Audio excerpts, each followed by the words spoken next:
Tenabino esengo na ngeza ya koyapa na bino nakota okota. Merci na ndenge bofungole linga porte. Alors merci. En tout cas lisolo lelo eza simple. Lisolo lelo eza kaka ndenge nini okoki kobongisa elongi na yo. Eza facile. Nayebi bino yo lisolo tomate. Nayebi ke tomate batu balambelaka. Eza tomate mbuma, attention, tomate mbuma. Voilà, tomate mbuma. Yango nde naye nango lelo. Ana elongi eza na ba bouton. Ozana elongi eza na ba graisse. Ozana elongi eza moni babenga po séché ya kokauka. Okoki na okosala leloko eza juste mpona ko entretenir elongi na liboso okokata tomate na vraiment pas la bien. Tomate no ezala etela. So ozana tomate etela ezala bien, hein, eteli naturellement et non pas eteli na moi. Tomate na rouge wana pena ya bien. Ozui okati portion na yo. Donc eteni portion za eteni. Okati eteni na yo. Ozui olongoli juste biloko akati. Posote, tu as besoin posote, tu as besoin biloko ya kati wana. Et puis première des choses, il faut zala na bol. Bol ou bien moi kopo mobwe. Ezala exclusivement pour na elongi na yo.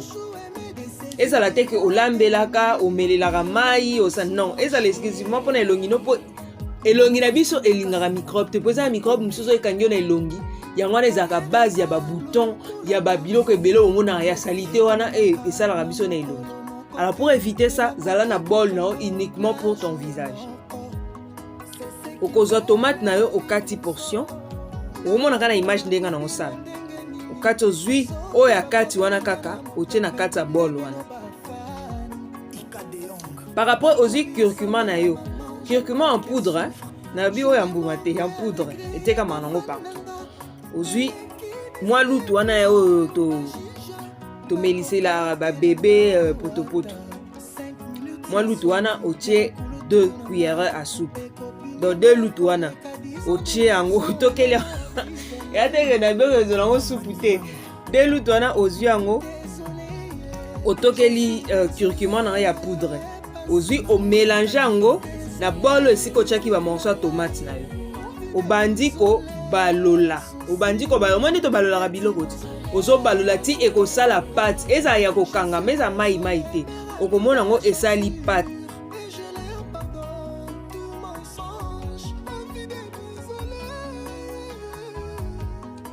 Eloko liboso fotala na elongi na yo. Omoni eza elongi batu musu bazaka na graisse. Donc graisse so bomona bilo mwa pembe bimaka na elongi soko fini yango eza lokwa mafuta. Batu musu ba na graisse. Donc elongi ba bouton. Batu musu pona bango eza nango bien mais eza ya okauka.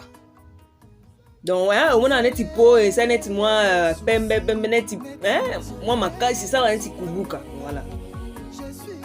Lelo tokomona ndeni tokoki kosalela masque oyo pour permettre que pona biso ya elongi ezala malamu.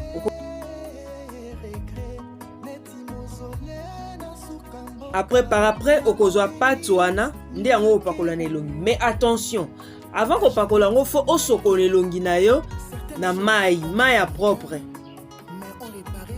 Na bina savon te na lobina dinte mais na lobi mai osokola elongi no faut ezala propre. Le okozwa sikoyo à l'aide ya brosse ou bien coton disque ne okozwa ngo siko bandi kopakola na elongi.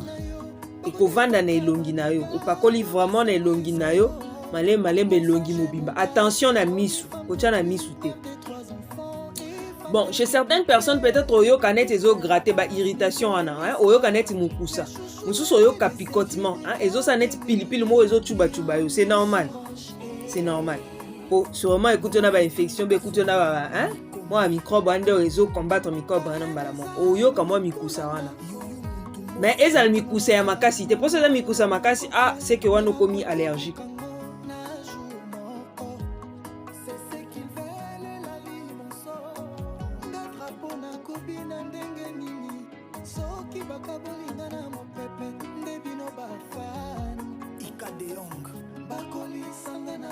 J'aime pas qu'elle souffre.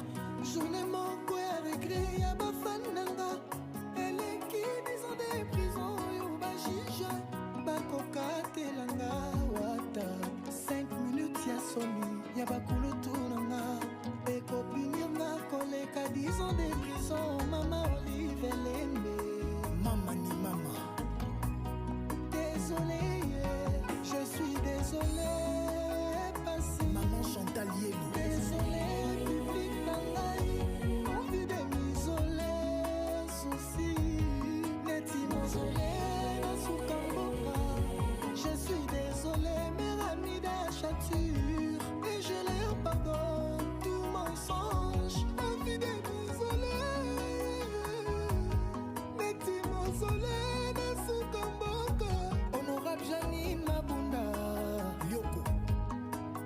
L'ingénieur prof, JC Chituka. Je suis désolé, mais Ramida Chatu.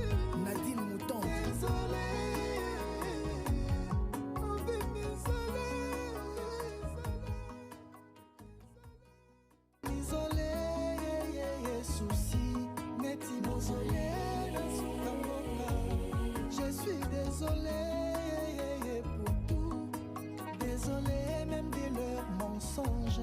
Envie de m'isoler, regret. Neti m'isoler dans Sukamboka. Maman Denise, Niakeru. Ta Jeannette, Niakeru. Certaines choses ont brisé mon cœur, mais ont réparé et recadré ma vision. Nina Mouvaro, Luta Maman. Pas mérité, pas bien fait à moto. Ma galerie n'a bango rapidement effacé. Après, on vend pendant 15 minutes. 15 à 30 minutes, ça dépend. Mais moi, je préfère 15 minutes. 15 minutes, okoyoka yomoko elongino et kangami. Donc, oyoka possession net ko serré. Et kangami. Soko simbi boye, okomona elongwa te. Et kangami makasi.